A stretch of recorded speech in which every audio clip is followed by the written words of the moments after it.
For good measure. I don't want someone not to be able to participate in the democratic process that we're about to engage in. In 15 seconds. It matters. I know. It matters. Jeez.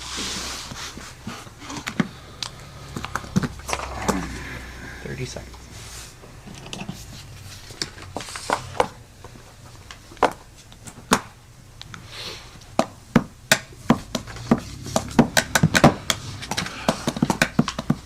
Thanks for answering my text, by the way. I'm sorry I didn't. He's like, wait a minute, what? You sure that was me?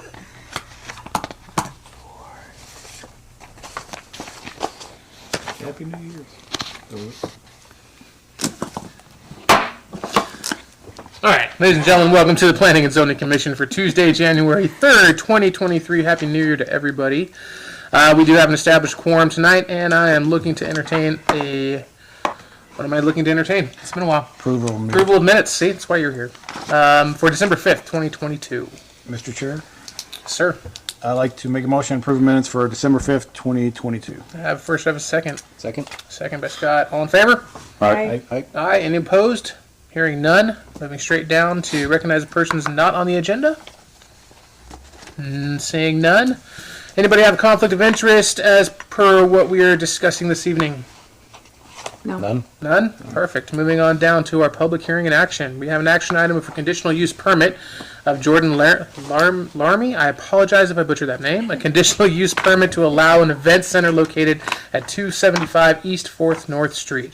Mr. Cherry.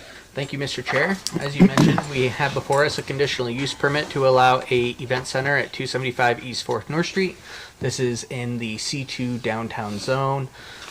This specific land use requires a conditional use permit with the assumption that there could be potential impacts as far as hours of operation, the sort of events that take place there.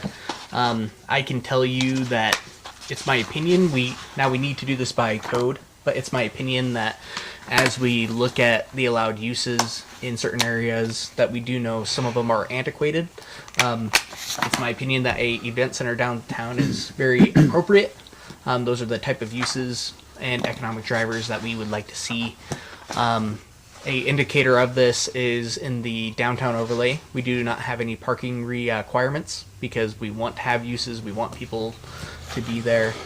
And from what I've seen from the applicant's narrative and also the applicant's application, I don't believe that there are any potential adverse effects to surrounding properties for this area.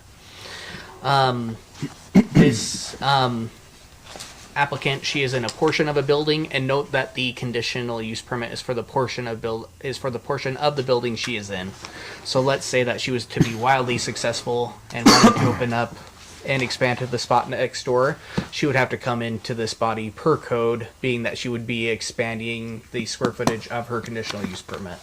So if that's something that any of you have thought of, know that if she was to expand any further, she'd have to come in through this process again. So this only covers the space which she is wishing to lease. Other than that, I can tell you that we haven't received any sort of comments that are not in favor of this. Our downtown is home to state highways. We had ITD reach out to me about this specific use. After I explained to them and shared with them the application materials, they said that they didn't have any comment. I received some comment today from Central District Health, which is in your packets. They said they have no issue as well. With that, Mr. Chair, I don't have any additional information for you. We do have the applicant present with us today, and if it is okay with you, I would like to yield my time with her to give her a quick summary of what she's asking, and then we can continue from there. Perfect. Jordan? Yes. All right, come on up. Hello. So just introduce yourself and tell us what you want to do. Okay, my name is Jordan Larmay. I am a local military spouse here in town. We've been here for just over 2 years now, and we absolutely love Mountain Home. I am a wedding planner by my full-time job, as well as a commercial and residential cleaner. So I do all sorts of small businesses here. And pretty much since the minute I moved here, I knew that the town really needed a place where people could gather and host events such as birthday parties, baby showers, anniversaries, really more smaller scale events. I do plenty of weddings, so I mean, I might do a little weddings there, but that's not my main goal for this space. And I just felt like with that space being nice, big, open, really simple, there wasn't much that really needed to be done to it to make it functional for this type of thing. I felt like it was really appropriate, and I have years of experience managing an event space prior to moving here. So I feel that I'm pretty capable of, coming up with a really good contract and making sure the space, especially since it's going to be leased, is going to be well taken care of and covered, when people are in and out of there. Other than that, Perfect. pretty much it. Awesome. Thank you for sharing. Yeah. Here's what we're going to do. We're going to go ahead and have you step back, and then I'm going to open it up for any public input, Okay. and then I'll bring you back up. Cool. And with that, I will go ahead and open up any public hearing. So any public who would like to come and speak to that? Thank you. Seeing none, I will go ahead and close the public hearing on that. And that was a quick setback. Now you can get to come back up and Okay. answer questions to anybody who's up on the panel. All right. So, Commission, any questions? I got one, Mr. Chair. Yes, sir. Since you're going to have different parties, retirements, and such, how would you deal with the alcohol permit is required, or is this going to be part of the leasee, or how does No, that? so from my experience, especially in Ada County, since I haven't really done events here, if people want to if they want to have alcohol at an event, they do have to get like a licensed vendor to provide that service. So I was planning to, reach out to some of the local bars here that obviously already have their liquor licenses and see if they wanted to make some more money and be able to provide mobile bars. Otherwise, I have lots of connections out of the Boise area that So they would can- come down here and supply the bar and do the permits and whatever else they need. Okay, that's the only question, just Yeah. in case they couldn't bring their own in, could they? They would have to. So the conditional use permit is under the assumption, because the conditions is that she follows local and state laws and guidelines. Right. So let's say that Jordan was not the upstanding citizen that she is, and she was going rogue and doing events that were not licensed.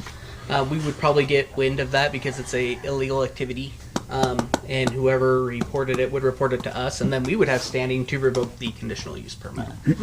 So if there was behavior which was not suitable for the area, I know that, and I have seen it in other cities where it is too riotous.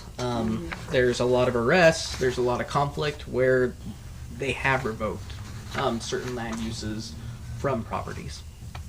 Now my goal is to eventually apply for my own beer and wine license, not a liquor license, just a beer and wine license.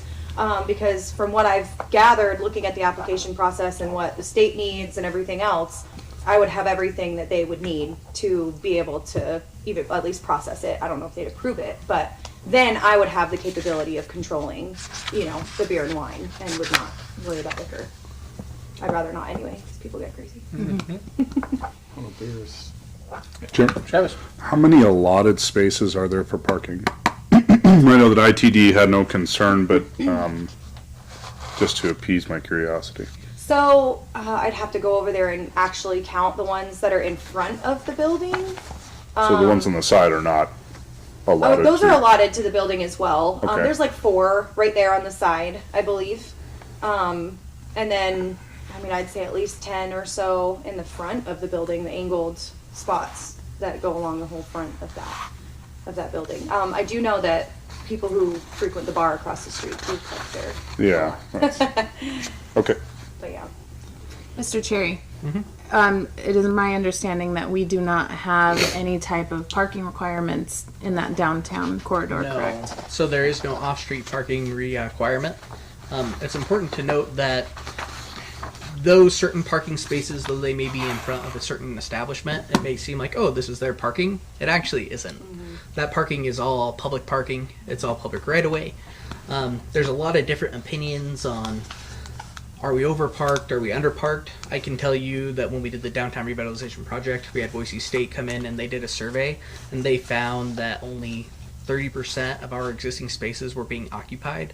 That doesn't mean that certain people are not inconvenienced by potentially having to park farther away from the specific building that they want to go to. But we do have adequate parking. It's my opinion that we could double the amount of people who frequent downtown and still have 30% occupancy rate. And I think it's assumed by a lot of people who go downtown that sometimes you're not going to be able to park right in front of where you want to go.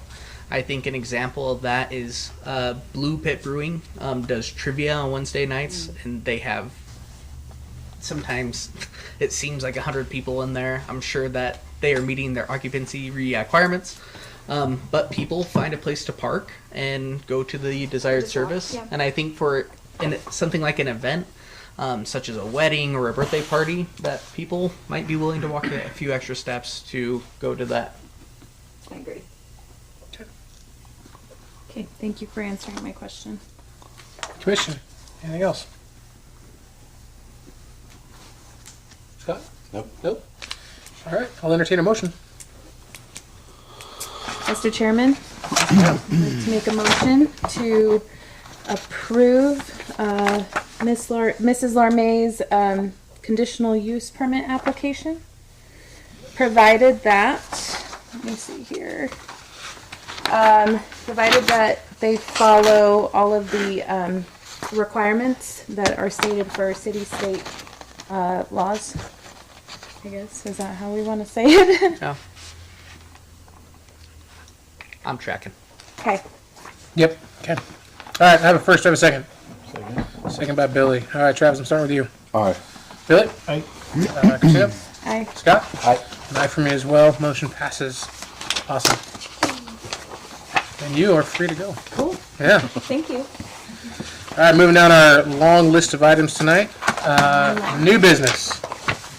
It is a new year, which means we have a new election for chairperson and vice chair. Now, as the chair, it's really weird to do this, but Billy, do you want me to just sorry. Brock, do you want me to just hand this to you and kind of like you? Yep. It's a new year, and we do this every year, where we reappoint the chair and the vice chair position. For those of you that are new, Christina and Scott, the chairperson fulfills a very specific role by conducting the meeting. A chairperson can't make motions. They can entertain motions, but they really help the flow of the meeting, make sure that everything stays in order.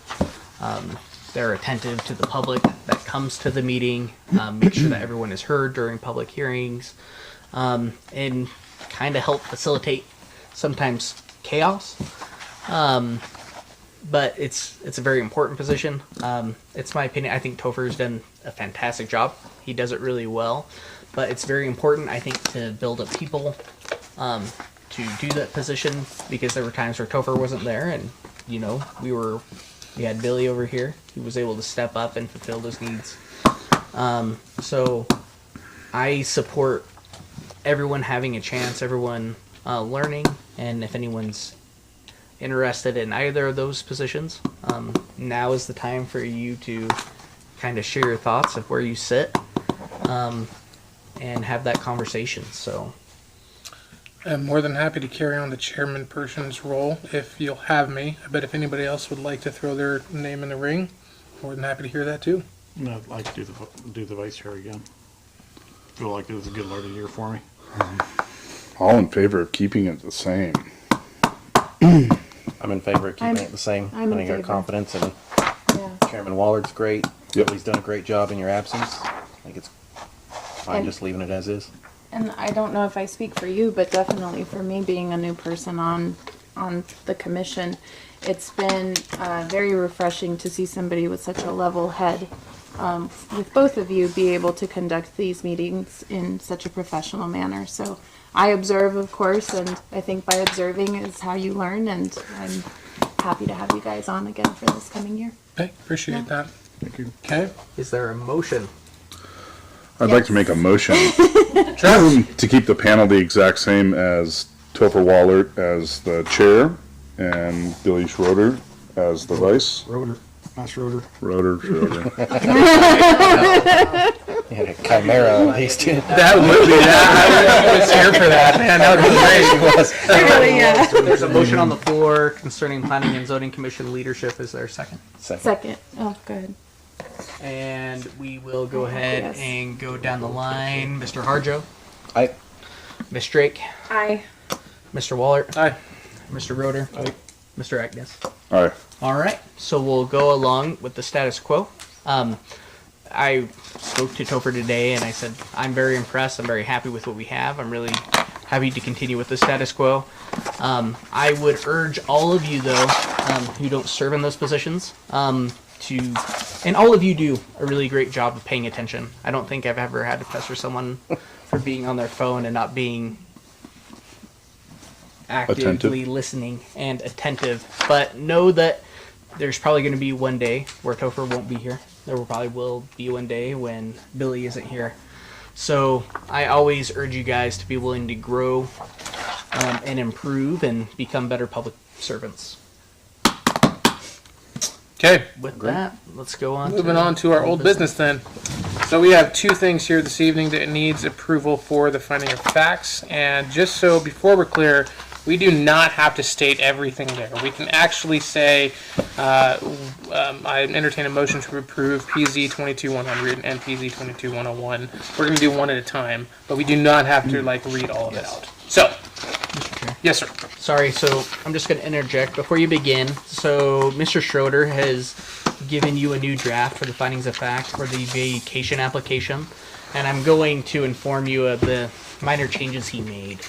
So from a land use perspective, you can recommend the vacation, which was recommended. But what you don't have authority to do is to convey that land specifically to Albertsons. City council can do that, but this body can't. So he removed the language that said that that inferred that this would go directly to Albertsons, because city council needs to make that decision. We assumed, and we did some research, because normally when you vacate a roadway, half goes to one owner, half goes to the other. But this is a different situation where the conveyance needs to explicitly say which party it's going to. So it was edited so that city council continues to have that discretion, and it's not automatically going to Albertsons and can be part of their decision making when this matter comes before them. So is there any questions about that? Does that make sense? What I'm saying? Yeah, it seems pretty clear. It seems like the planning and zoning did its job and what it needed to do, and now it's off, just like everything else, it's off to city council. Precisely. So that's only for the findings of fact for the vacation. So you have an updated copy. Feel free to look at that, but know that that is what is being recommended by both legal and also the community development director. Okay. Perfect. Okay, with that, if there is any questions on that, which I don't think there is any, I'll entertain a motion. Chairman, I'd like to make a motion to approve the findings of fact for PZ 22100. Okay, first by Scott, do I have a second? Second. Second by Christina. Scott? Aye. Christina? Aye. Billy? Aye. Travis? Aye. Aye for me as well. Motion passes. And for the next action item for approving the finding of facts for the conditional use permit for PZ 22101. I'd like to make a motion, Mr. Chair. Yes, ma'am. I'd like to make a motion to approve the findings of fact for PZ 22101. Okay, first by Christina, second. Second by Billy. Travis? Aye. Billy? Aye. Christina? Aye. Scott? Aye. Aye for me as well. Motion passes. Any questions about the department head items? I got one. You got one? Yeah, Mr. Brock, on Yes. permit, the one that's highlighted in purple or blue? Or purple? Yes. I guess, am I reading this right? The fee was, miscellaneous fee was 146,000? Or am I interpreting Nope, this? that is correct. Those are impact fees. Okay, that's what I was It's thinking. tied into that. So, That's a new impact fee that just kicked in now. yeah. Yeah. Okay. So, Heavy. Yeah. Mr. Chair, if you will, I just have a few department head items. Yep, absolutely. So, just so this body is aware, at the upcoming city council meeting on the 9th, we did have a body appeal their impact fee, United Metals. They do storage, and they are appealing their streets impact fee. There's a memo and stuff there. I urge all of you to tune in to that meeting. I did express before that when it comes to commercial, especially for the streets impact fee, having a diversity of uses is important because they base that off of trip count. And the trip count at Taco Bell is very different than the trip count at a storage place. However, if we don't have those classifications in those buckets, then by code, when we administer it, we can only administer it the one way unless we have an entity ask for a individualized assessment, which they did. I can tell you that it's something that I just want to fix because I don't want to continue to have individual assessments. They're fairly costly and fairly time consuming. Myself and also we have Mr. Fitzer, our city attorney. We conduct those. There's significant man hours because our insurance doesn't cover land use. So we have to get it right. So we're very precise and it's all numerical. It's all based on numbers and really what is the proven burden there. So that's going to be going before city council. So if you're interested in that, tune in. I will be giving that presentation. The second item of business is we did not receive applications to have new hearing items. We will have the findings of fact for the conditional use permit today for, I believe it's our February 6th meeting. If that is the case, I am going to speak to the city clerk and also to the mayor for the potential to have a joint meeting on the zoning title amendment for outright permitted I was uses. going to ask about that. Yep. Okay. And we will be able to kill two birds with one stone. That would be awesome. Briefly go over that with the city council, which is there, get their guidance, and then we'll be able to repost and do everything and certainly continue that process. So know that I'm going to be speaking to the city clerk and the mayor to see what their appetite is for that. I know that we have a work session on the 12th concerning the Rail Industrial Park, so we'll see if they're willing to give me another one too. Cool. Perfect. Upcoming. But that's all that I have from my office. We're excited for the new year. We are seeing somewhat of a slowdown. Building permits are, people are more slowly picking them up. I'm not seeing the amount of entitlement applications that we had at this time last year. You know, and to give you perspective, if you were here before the meeting started, last year residentially we approved 1,149 dwelling units. The year before it was like 100, so we have like 2,000 dwelling units which are approved. Yes. May I make a comment? We had 69 closed sales in December of 2021. We only had 15 in December of 2022. Residential sales. That should So- tell us exactly what is going on in that perspective. So, Rock, I know you mentioned this before. So, I know there's some of the approvals that we did that don't meet the 1-year timeline. They have to come back with a petition Yes. this committee for extension, correct? So, and it really depends. So a PUD runs with the land forever. But if there needs to be subdivisions, like if there's a preliminary plat, you need to submit a final plat within 1 year or ask for an extension within that period. We've had one project where it lapsed. And I do anticipate that I don't think we'll see many lapse. I think you may see some extensions asked for. I'm hoping that we get to see a lot of these projects come to fruition. But it, you know, especially for like the multifamily that we're doing, that's very difficult to finance because we don't have comps. So right now we are relying on those developments which are using monies which are already there, which are not coming from financing institutions to get off the ground. But even those groups that already have the capital set aside, the interest rates still play a role and there's some hesitancy. But we're actively working with two projects. We have the Village project, which is continuing to move. Their building permit is ready for pickup. They haven't picked it up yet. And then also the Colthorpe Commons project, they have submitted their building permit, and it's currently being reviewed, and they seem like they're wanting to get off the ground as well. Which we're hopeful to see because we need projects to come to fruition so that we can have easier financing. for these multifamily. Are you getting any type spillage developments. from Micron expansion? We did have Micron reach out to us specifically. Both the mayor and I, we spoke to Micron, and they saw what we were doing. I can tell you, as far as from a local government doing everything it can to provide housing, I don't think there's any better example than Mountain Home. There's nothing else that we can do. We have walked the walk and we have talked the talk with our comprehensive plan. Having 65% of what we approved not be single family homes, but be duplexes, triplexes, multifamily, fourplexes, that's insanely impressive. But we need the private side, we need the market to do its part and bring them to fruition. So I believe that we have implemented the best policies that we can. So now we need banks and interest rates and everything else to follow suit and hopefully see some of these great projects that have been approved get funded and come to fruition. So time will tell, and I'm sitting on the edge of my seat just like you all are. So Well, we'll see what this year brings, right? Yep. Absolutely. All right, items requested by commission staff, none. Ladies and gentlemen, we are adjourned to 6:25. Here, here.